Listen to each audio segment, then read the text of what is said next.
Hey YouTube, this is Eminent Hero. This is a short deck video about my new Ojama deck that I made. I'll be explaining to you the ins and outs and the why some things are in here.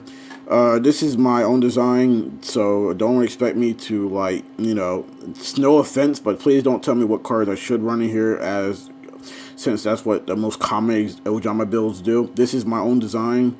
This is cards are in here because based on what my personal combos and my personal liking and stuff like that. So please be wary of posting how I should run this deck and how I should use the deck, because this is my deck. Sorry to say it, but not y'all's. It's mine.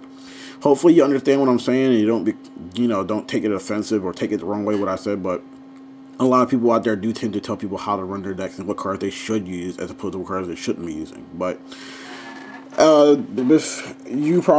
some people are probably wondering why is it not a hero deck this time, but I will be making a video to explain why I'm not making hero decks anymore for a while. It's not a sad story. It's pretty much an understandable story to why.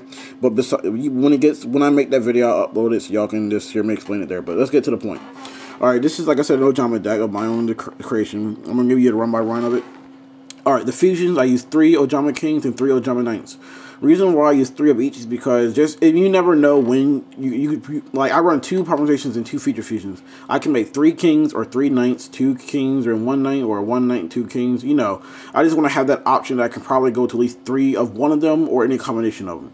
I don't go for the massive lockup in this deck because I find that it slows the deck down and unnecessary. So I just use this version of my own. I focus more on the beatdown stall potential of the deck, and then I go for the lockup when I'm able. This deck can lock you up when I want to, not because it has to.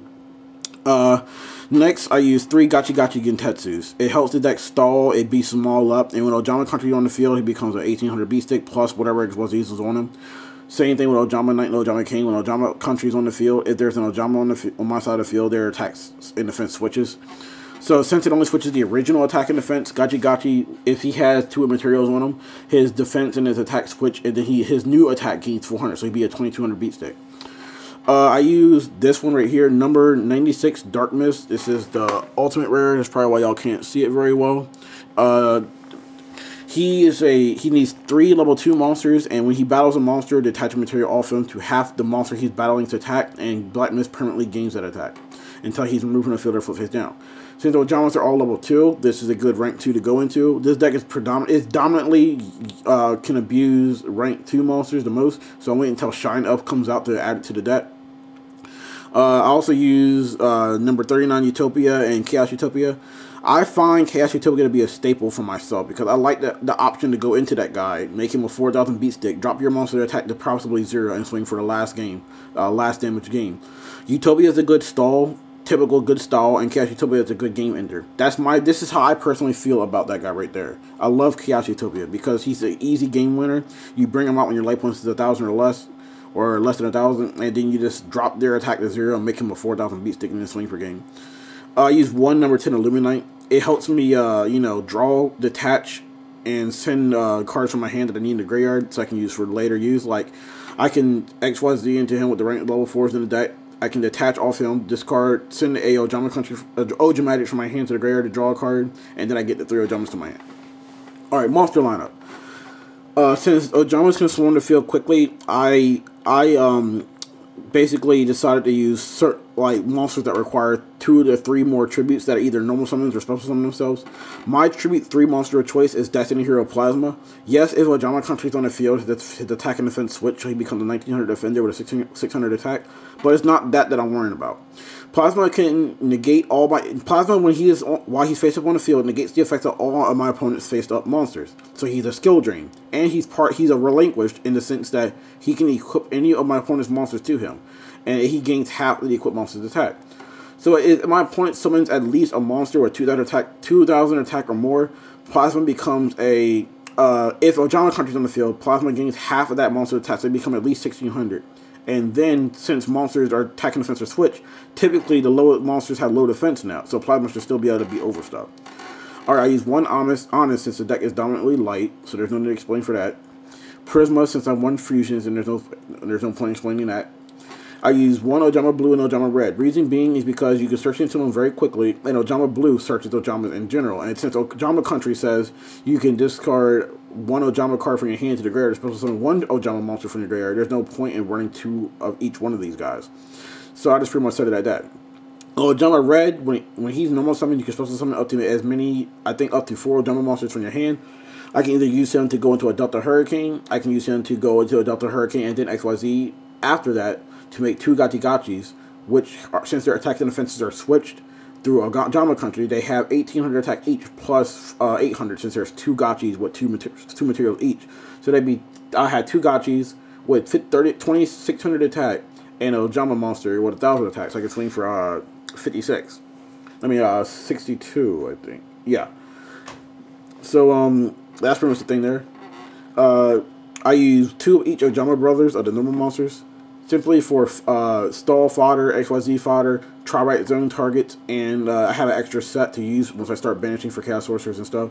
So that's pretty much it. I want to use a 3rd set so I can use 2 Ojamatics, or at least 1, or have a better shot, but I'll work on my way around that when I get there. Alright, 2 Chaos Sorcerers. I love monsters that are Chaos summoned. So if anyone has any hollow Chaos Sorcerers, please PM me, because I would like to trade for them if you're trying to come off from either. But since the deck has lights and darks in it, I ran a Chaos Sorcerer. It helps remove problem monsters on the field that my Ojamas can't get rid of. Or if I go in against a mirror match, it helps me banish the Ojama guys, the fusions on my opponent's side of the field that are clogging my zones up.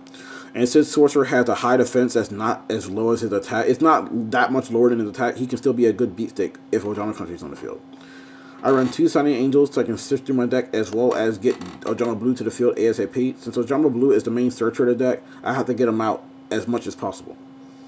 3 Diamond Dudes. Since Ojamas use a lot of normal spell cards, I use Diamond Dudes as a way to sift through my deck and hit all the normal spells.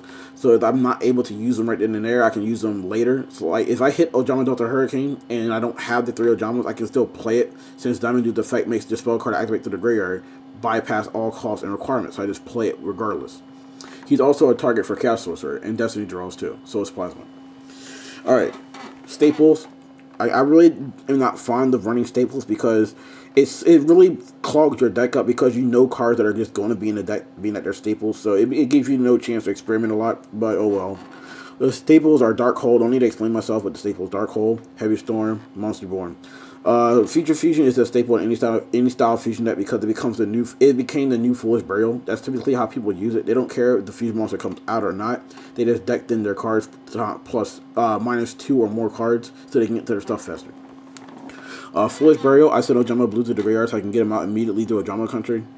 Ojamagic only use 1 because this card is a really annoying card to play around with, because if you mess up any set of the Ojamas, Ojamagic doesn't work anymore, so it basically becomes a dead card that you can only just send or bait out with your opponent. You can either send it for Ojama Country to special summon an Ojama from your graveyard, or you can just set it and hope your opponent will just bait and fall for it. 2 Ojama Delta Hurricane, self-explanatory. Diamond Dude can just hit it and then clear out their field for free, or I have the Ojamas so I can just play it. It helps me draw into it quickly and I can search it. I use 2 Polymerizations, self-explanatory. Helps me get the Ojamas out my hand faster if I have them in my hand through Ojamagic. MSTs, staples. Destiny draws, I already mentioned, as I had the Destiny Heroes in here, helps me draw. 3 Tri-Rights. Since I'm running the Ojama normal monsters, I mean, why not run Tri-Right? I mean, it's self-explanatory. Ojama Country, self-explanatory. Ojama Trio helps to lock up, and Beckoning Light, self-explanatory. Alright guys, this has been my Ojama deck. As an extra thing to tell you about a Beckoning Light, I run it in here as well since because Ojama Red. What I do is, if I have Ojama Red in the graveyard and at least one of each of these or something like that, I can Beckoning Light and discard 5 cards to get him, and these guys back, and then start the whole process over. So basically, Beckoning Light gives me a second chance to summon red and use his effect. Alright guys, this has been my Ojama deck video. The video that you should be seeing uploaded directly after this should be explaining why I'm not making hero decks for a while. Alright fellas, take care of yourselves, like, subscribe, tell your friends about me, pass my link around. I need to get some more subscribers. I'm trying to get 300. And I'm starting to collect synchros, rituals, and fusions because I'm going to have them for sale for y'all, so we're going to work out a price. I already have like 100 and something synchros now. I want to put all of them in a big binder, put them on YouTube, and everyone just pick your price, pick the ones you want, and we'll work something out. Alright, dudes and dudettes, I'm out.